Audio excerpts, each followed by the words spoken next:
Viajar é para Todos é um podcast do Automóvel Clube Portugal que vem mostrar que viajar é mesmo para todos, independentemente das condições e características de cada um.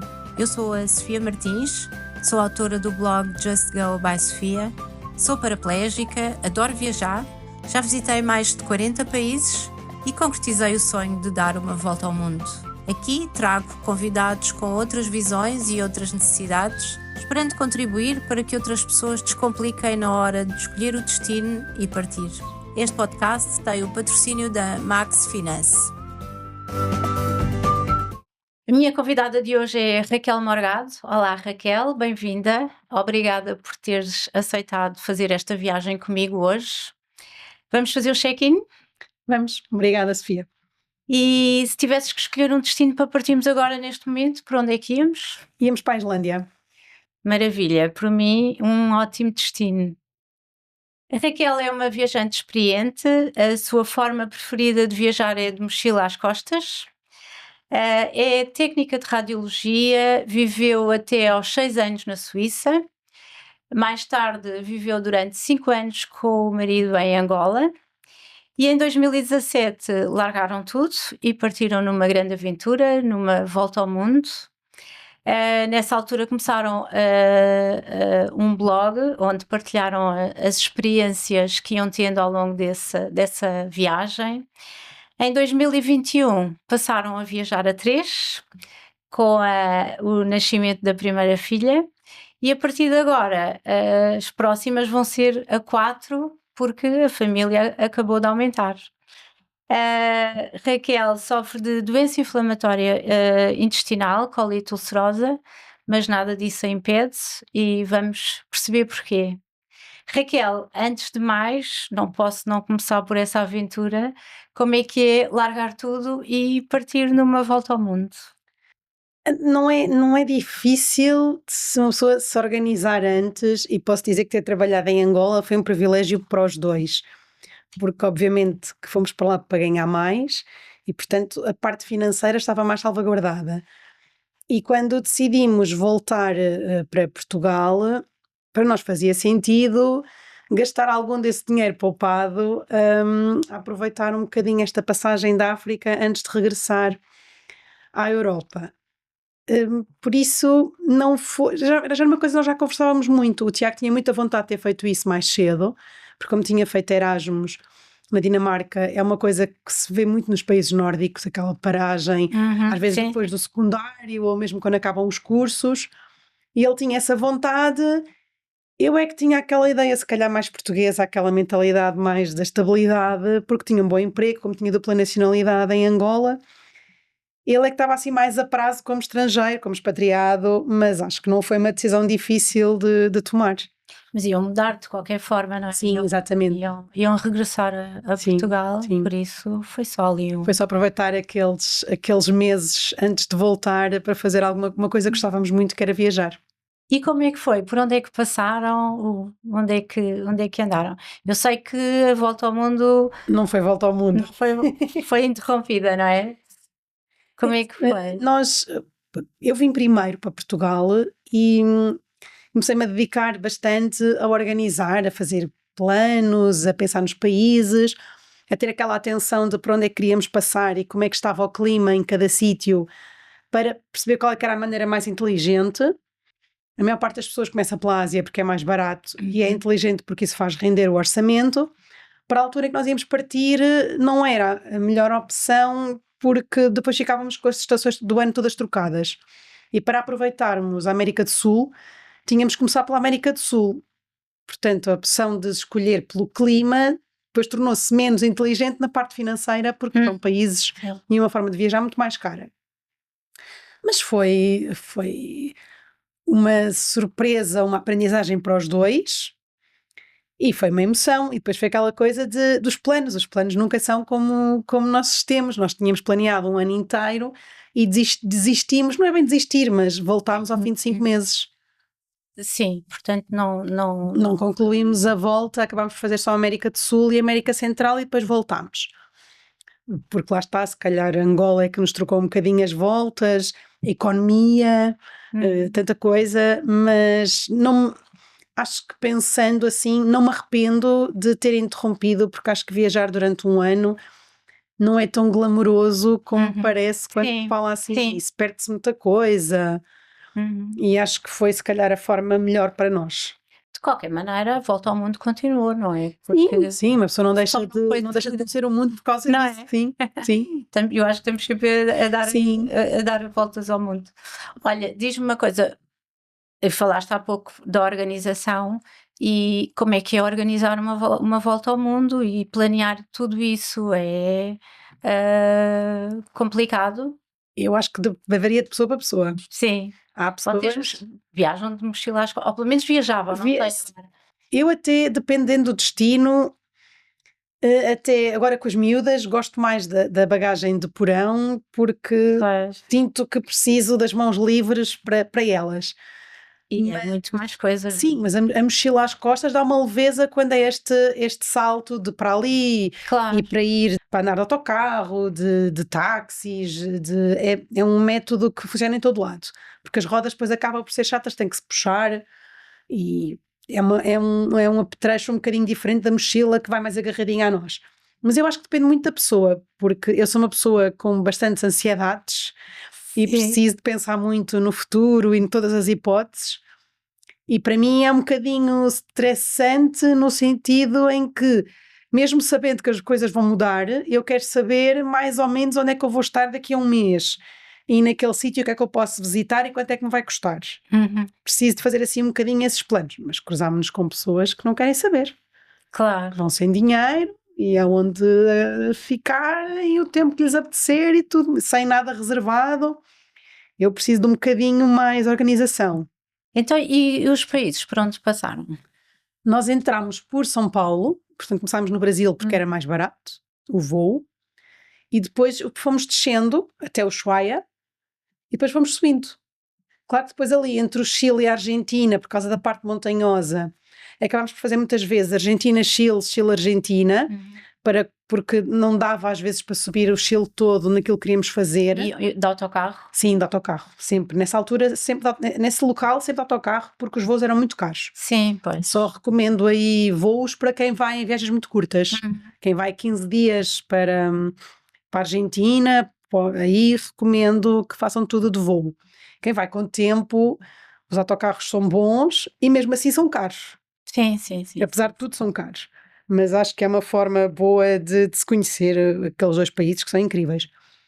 E depois no Atacama atravessámos para a Bolívia, não fomos ao Paraguai aí embaixo, fizemos Peru, Equador, Panamá, Costa Rica, Nicarágua. Ainda tivemos a ver a parte da Venezuela, porque na altura a Venezuela eu tinha milhas para voltar. Quando nós decidimos voltar eu tinha milhas suficientes, que era a vantagem dos voos de Angola. E eu ainda fiquei a pensar se valia a pena voltarmos por Caracas, mas a TAP já tinha suspendido os voos, penso eu, ou já não havia muitos e não conseguimos, e acabámos por voltar pelos Estados Unidos para gastar as milhas.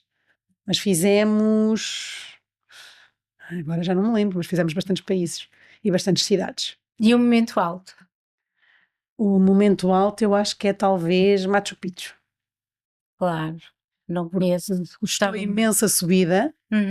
Nós, burros, não, aqui nós, para poupar, porque depois anda aquela história de nós fomos apanhados por aquela parte da inflação e da alteração dos preços, e como nós vemos na Europa, né, os países começam a perceber que o turismo é uma forma fácil de ganhar dinheiro e começam a introduzir taxas e a subir os preços de tudo. E as coisas, quando nós chegámos, eu até acho que nós nos organizámos relativamente bem, os preços não batiam certo em quase lado nenhum. As coisas estavam muito mais caras e há uma altura em que o dinheiro já rende menos do que estávamos à espera e nós não quisemos ir de autocarro porque multiplicar por 2, né? E foi uma subida que me custou horrores de madrugada e depois é aquela coisa de chegar lá acima, de apanhar o nascer de sol e daquilo é efetivamente impressionante. Sim, e esta subida a pé tem a vantagem de conseguirmos ser dos primeiros a chegar, conseguimos ter aquele impacto de não estar aqui ninguém. Mas há uma parte que tem mesmo que ser a pé, não é? Para subir as montanhas, sim. Para subir as montanhas, às duas, podes escolher uma ou outra, tem que ser a pé. Mas o autocarro deixa-te à porta. Ah, tu podes ir, sim, mas depois ficas só a ver aquela parte ali de Claro. cima, já não me lembro. Eu, Consegues ver eu- muita eu coisa. estava a dizer isso porque há uma empresa que é mesmo para pessoas que estão em cadeira de rodas e que leva mesmo até lá acima e quem sabe, não Acho que irei um sim, dia. vale a pena, acho que vale a Acho que vale a pena pena. fazeres. Sim, porque é uma coisa. Os peruanos têm muito aquela coisa com os incas, veneram um Sim. bocadinho os incas o- os chilenos também têm assim um bocadinho com a Pachamama, e então tu tens ali, eles dão historicamente, se pensarmos, aquilo não é assim muito evoluído em termos de construção, porque aquilo é contemporâneo de outro tipo de construções, se calhar melhores ou mais precisas que aquilo que nós conhecemos hoje em dia. Mas eles têm aquela devoção com os incas, com os antepassados Sim, incas, que quando tu lá chegas é bastante impressionante. sim, acredito. E depois não tem nada, né? Ali à volta. Portanto, tu chegas Claro. e só tens montanhas e tens aquelas construções. E até chegarem os turistas, até Sim. começares a ver as pessoas ali pequeninas a passear, é, assim, é aquela coisa do estou no topo do mundo. Aham, deve Vale a pena. deve valer muito a pena. Sim. Raquel, e como é que é programar uma viagem dessas para quem tem uma doença como a tua, que eu tenho a certeza que deve implicar aqui uma série de coisas a ponderar e a tratar para que nada corra mal. Como é que é? Correu tudo bem? Correu, felizmente correu. Eu ia com bastantes planos de se eu tiver que voltar, ter o dinheiro salvaguardado para voltar, porque não vou continuar doente. Se ficasse em crise, não valia a pena continuar a viagem.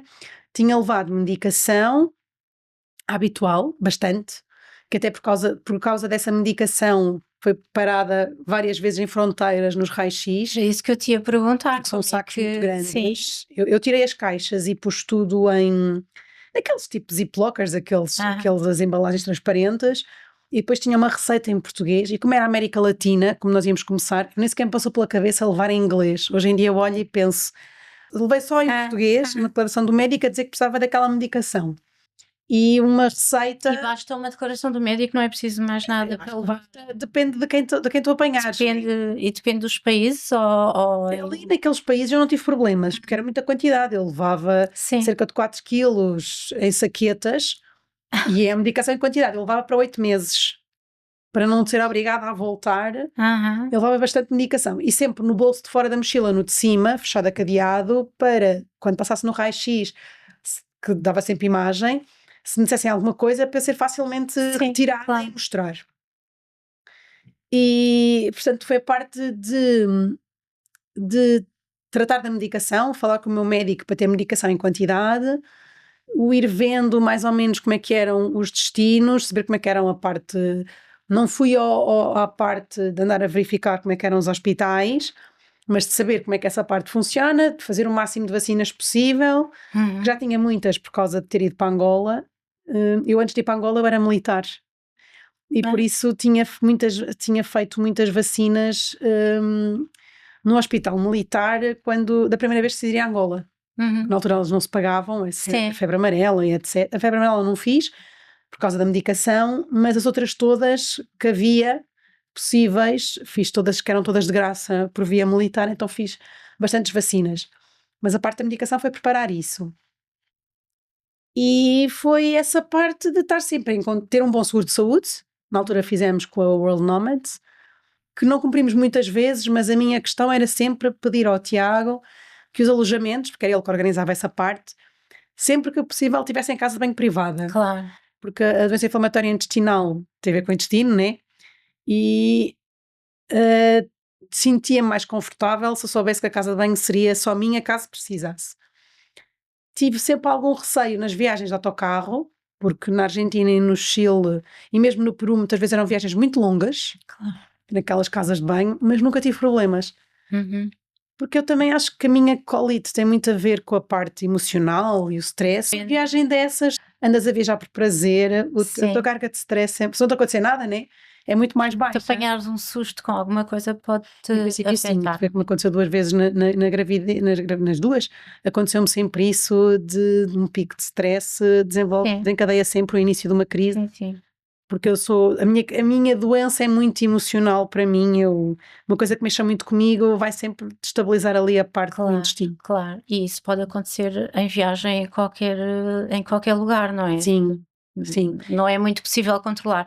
Eu creio que o estado emocional e também a alimentação também Sim, tem. também tive alguns cuidados. O país que eu acho que tive mais problemas, talvez, foi a Bolívia. Era muito barato, Uhum. mas em muitos sítios sentia-se que a comida era muito instantânea. Sim, Eles faziam aqueles menus de entrada, prato e sobremesa, mas eram sobremesas tipo pudins flãs de instantâneos e sopas que se notava que eram sopas de pó. sim. E isso é que eu noto que também interfere muito, esses altos Uhum. processados. E então, sim, a alimentação interfere bastante, mas fomos sempre controlando, a manter. Eu Uhum. comecei, na Argentina, quando começámos a perceber que os autocarros só davam os alfajores, e isso é demasiado açúcar, eu comecei a levar lanches para mim e o Tiago comia o meu alfajor. E não bebo normalmente bebidas com gás, tenho assim alguns cuidados, não bebia leite com lactose e no Chile acabei por comprar um robozinho de cozinha, tipo para fazer batidos. Sim. E começámos a fazer o molho de tomate, Ah, os cappuccinos de cacau, como são países, Peru tem muito cacau, começámos a ah. fazer assim cappuccinos, entre aspas, de cacau, chocolates quentes, com esse robozinho que eu tinha que levar às costas porque decidi comprar no Chile, Isso aumentava a carga, não é? mas também aumentou a qualidade da Mas alimentação. imagino que sim, imagino que sim. Bem, é uma maneira de controlar, mas tu levas a medicação, por exemplo, nos aviões, tu levas na Sim, cabine, nunca mais levas tudo. levei tanta quantidade, não tive Claro, problemas. também não é. A medicação em crise é um bocado pior porque, não é, como estamos a falar de intestino, se for na parte final do intestino, é muito medicação local. Uhum. Portanto, são aqueles enemas e essa parte é mais chatinha porque parece uma garrafinha e é um por dia, ocupa mais espaço. Uhum. Em crise não é confortável porque mesmo a logística de medicação não é fácil. E o meu tratamento hoje em dia é diferente do que era na altura. Eu na altura só fazia comprimidos, e neste momento faço infusões, faço medicação biológica, que Uhum. faço em ambiente hospitalar, em prazos muito específicos. Portanto, já não precisas levar tanta medicação Levo contigo. a mesma medicação, Levas a mesma? mas muda a logística de calendário. Uhum. Como não é uma coisa, nós temos, por exemplo, o caso do Filipe, que faz hemodiálise em vários países, como não é uma coisa que eu possa fazer, eu não posso marcar biológicos para onde for, eu tenho que viajar no intervalo Tens dos mesmo. biológicos, porque não posso mudar o calendário. Uhum. Tens mesmo que estar em Portugal Sim, nessas sim, datas. em Portugal e no meu hospital. Sim. Não posso fazer Claro, em claro. qualquer lado. Mas eu estava-te a perguntar, por exemplo, eu também tenho que levar medicação e material que preciso e por acaso foi numa viagem que fiz à Holanda e nessa viagem eu decidi levar comigo, eu levava mala de porão, mas decidi levar tudo aquilo que eu precisava na cabine comigo. E nessa viagem perderam a minha mala de porão, Pois. portanto foi mesmo ali. Desde aí que eu levo tudo aquilo que é mesmo necessário, eu levo comigo em cabine. Eu faço, como são saquetas, eu tenho sempre, as minhas carteiras têm sempre uma a duas saquetas, bolsos de casacos, mochilas de trabalho, no trabalho deixo, em casa da minha mãe tenho uma embalagem, na casa da minha sogra normalmente também tenho Vais alguma, distribuindo. vou distribuindo, que é para, se acontecer alguma emergência, tenho sempre. Uhum. De qualquer No maneira, NSC, consegues também comprar noutro eu país. aqui pago muito menos, no Sim, país mas não sei, nunca tentei, no teria caso como da participar. aquisição e que precisas. Talvez sim, mas nunca tentei porque não sei como é que funciona, porque prefiro levar tudo direitinho. E como é que é então juntar aí uma criança no meio de todas essas desafios? A Maria viajou a primeira vez com 4 meses para a Madeira. Uhum. A viagem assim maior deve ter sido com 1 ano a Cuba. Eu acho que se faz. Há uns TikToks que falam de que viajar com uma criança é não dormes na mesma, mas ao menos não dormes em frente ao mar ou num hotel. E é um bocadinho isso. Vai correr mal vai ser intenso, vais ter os mesmos problemas que tens em casa, mas estás a tentar divertir e criar memórias em família. E então fazemos um bocadinho isso de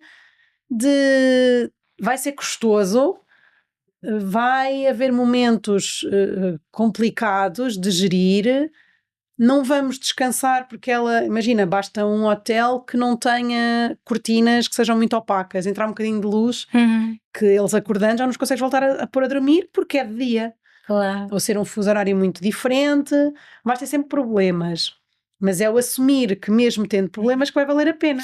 Mas não pararam, não é? Continuaram. Não, parámos durante a gravidez das 2 vezes, parámos porque, exceto desta vez, no primeiro trimestre, que eu descobri que estava grávida 15 dias antes de tudo pago, e falei com o meu obstetra, e eu já tive um aborto antes da Maria, e foi aquela história de ir e ver como é que corre, arriscar. Claro. Porque ficar não garante que vai correr melhor Pois do não. que indo. Claro. Então só adaptámos a viagem, mas sim, mas vamos. Não viajamos grávida porque eu acho, como trabalho na área da saúde, não sou muito a favor. Na minha área, porque como eu trabalho com radiação e durante esse tempo não trabalho em radiação, não acho que seja muito justo, entre aspas, não estar a apanhar radiação a trabalhar e depois apanhar a viajar, porque se apanha sempre. Claro. Então é por princípio que não gosto de viajar grávida. Mas depois sim, depois... Olha, e agora vão a 4? Vamos no final do ano. Sim, já vamos na passagem de ano. Vamos via Montreal para Tulum e Belize. Só fazer praia. Que maravilha. Ou seja, não deixamos os destinos, adaptamos aos destinos. Claro. Escolhemos hotéis um bocadinho melhores para terem boas condições. Claro.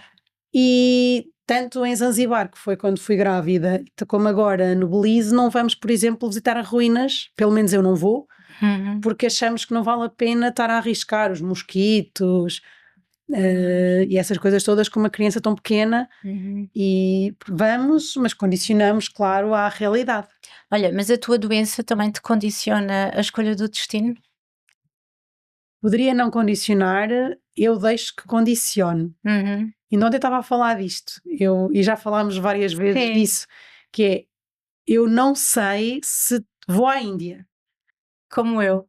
Conheço várias pessoas que dizem que não ficaram doentes, mas há tanta gente que diz que ficou doente que eu não vejo a necessidade de pagar para correr o risco. É um risco que não queres correr. É isso, acho que eu sei como é que é se eu ficar doente. Sim. Sei que pode não se resolver com 3 dias de repouso e de dieta, e ainda por cima num país que não conheço, prefiro não arriscar. Por exemplo, eu não tenho a tua doença, mas tenho também aquele problema de arranjar uma casa de banho adaptada. Exatamente. E é sempre muito complicado. Eu também não arrisco certas coisas. Street food para mim, sim, nunca ou quase nunca tento resistir, e a Índia também continua aqui a achar que se calhar não irei lá. Por exemplo, mesmo muita da Ásia, a Maria é alérgica ao ovo. E é lógico que eu podia fazer a Ásia com a Maria, mas aquela história de ser noutra língua, de eu não sei o que é que põem, depois estar a ler rótulos que podem não estar em inglês. Lá está, é uma logística que eu não vejo necessidade de ter em algumas circunstâncias. E há muito mundo, não é? Ainda. Sim, há tanta coisa para ver, não é? É isso. Esse é o meu lema. Exatamente, há muito mundo, é bom em todo lado, há situações.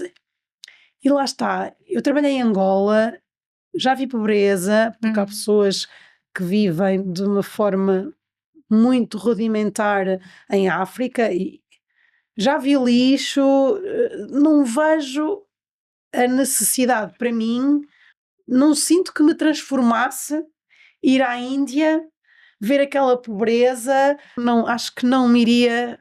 Posso estar enganada, sim. Mas não acho que me trouxesse nada de novo, que, por exemplo, trabalhar em Angola, num hospital público, como eu já fiz, que não me tenha trazido.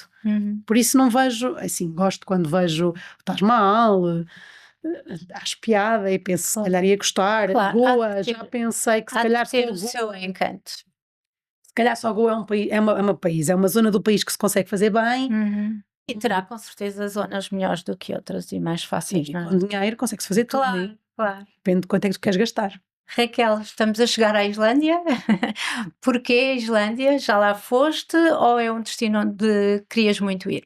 Já fui e foi numa altura em que nós tínhamos pensado, eu tinha tirado férias, feito o calendário, a gastar bastantes férias numa altura para ir a Myanmar e não tínhamos ainda comprado voos nem nada, mas estávamos assim a planear que se calhar fôssemos a Myanmar, quando eu fiquei com uma grande crise de colite, internada 12 dias em Santa Maria, ainda vista pela cirurgia para perceber se iria ter que ser operada ou não.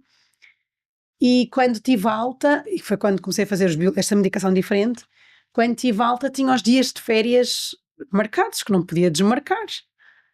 E então não ia perder aqueles dias fechado em casa. E foi aquela história de para onde é que nós vamos? Não vamos para a Ásia, porque eu não estou em condições, depois de 12 dias internada num hospital em que fiz ferro e uma série de coisas. Mas não vou perder estes dias fechada em casa e não vou deixar de viajar por causa disso. Myanmar está fora de questão, então eu lembro-me de falar com a minha médica e de dizer, eu vou ter férias, eu quero viajar. Ai, Raquel, nem pensar. Eu disse-lhe, olha, eu tenho isto há 20 anos e é a primeira vez que vocês me apanham cá no hospital. Portanto, eu sei tomar conta de mim. Eu vou viajar. Então, para onde?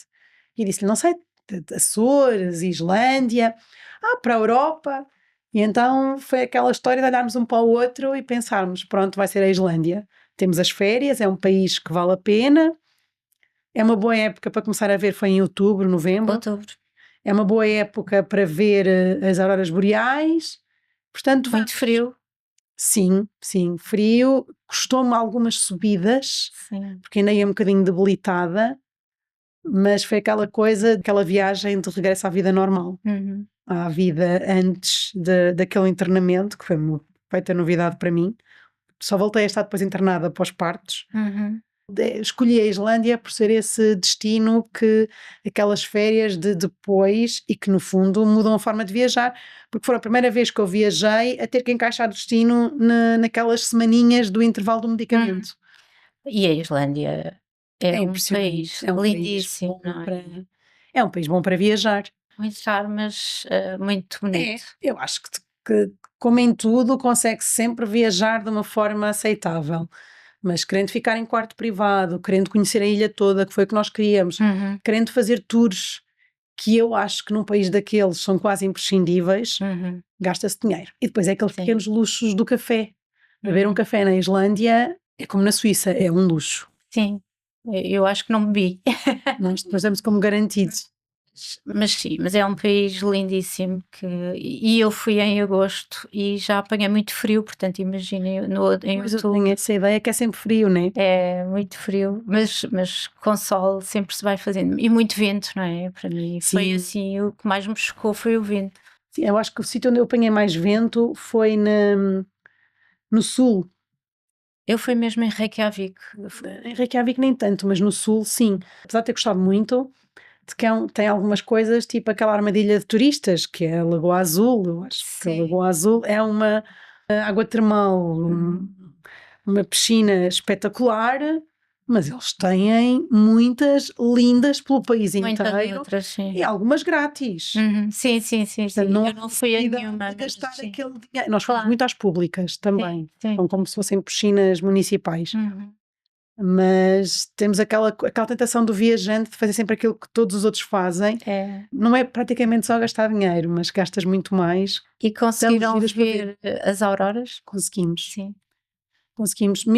Eu lembro-me que no primeiro hostel, logo em Reykjavik, que o senhor que nos fez o check-in disse logo, atenção, que hoje dizem que vai haver auroras boreais.